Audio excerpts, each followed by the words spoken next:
Drejtoria e përgjithshme e tatimeve ka njoftuar kontrollin në terren për sektorin e ndërtimit. Nisur nga data 16 janar, janë në monitorim ndërtuesit të cilët nuk deklarojnë pagat reale të punonjësve të tyre.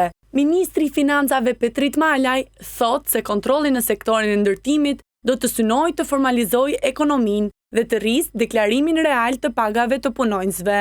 Ministri sqaron se në fokus të këtyre kontrolleve që administrata ka nisur, do të jenë pagat më të ulta se tregu, me qëllim që të mbrohen kontributet shoqërore të punonjësve dhe të garantohet pensioni i së ardhmes. Përfundon faza e ndërgjegjësimit, nis faza e kontrollit në sektorin e ndërtimit. Pas një fushate e ndërgjegjësimi, administrata tatimore nis kontrollet në terren ndaj subjekteve me risk për nëndeklarim pagash me fokus sektorin e ndërtimit. Kontrollet do të fokusohen tek subjektet të cilat kanë paga më të ulta se tregu, me synim mbrojtjen e kontributeve shoqërore dhe të së drejtës për pension në të ardhmen. Mbetemi të angazhuar për formalizimin e ekonomisë dhe garantimin e konkurrueshmërisë në treg. Kontrollet do të shtrihen vetëm tek ato subjekte që nuk kanë respektuar pagat dysheme, të caktuara nga tatimet prej 1 dhjetorit të vitit 2025. Tatimet muajin e kaluar publikuan listën e pagave për sektorin e ndërtimit në varësi të çdo profesioni. Sipas administratës tatimore, janë identifikuar tatim paguesit me risk në sektorin e ndërtimit, pasi vetë administrata ka publikuar edhe mesazhin elektronik që u është dërguar subjekteve.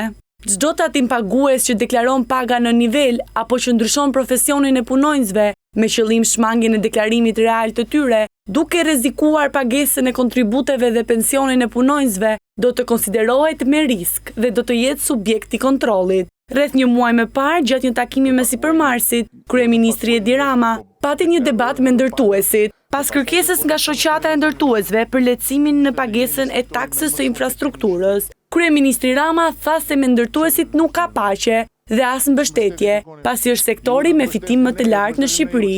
Tani po e kap nga ana e punëtorëve. E para punës njëherë, mbështetje ju që akoma deklaroni punonjës me 500.000 lek, kur e dim shumë mirë dhe ti dhe unë dhe jam i bindur që po të shkojmë të pyesim peshqit e liçenit artificial, do na konfirmojnë që nuk ekziston punonjës me 500.000 lek me pagë minimale ndërtim.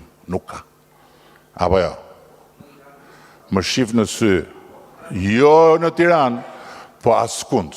Nuk të vjen me 500.000 lek të shtroj një plak buri botës.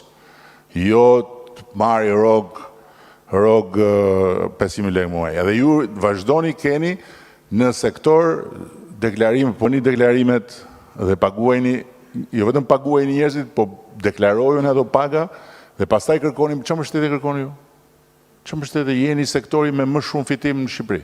Shqipëria ka nivelin më të lartë të kontributit të ndërtimit në Europë. Sektori i ndërtimit kontribuoi me 14.4% në krijimin e vlerës së përgjithshme ekonomike të Shqipërisë në vitin 2024, sipas të dhënave të publikuara nga Eurostat.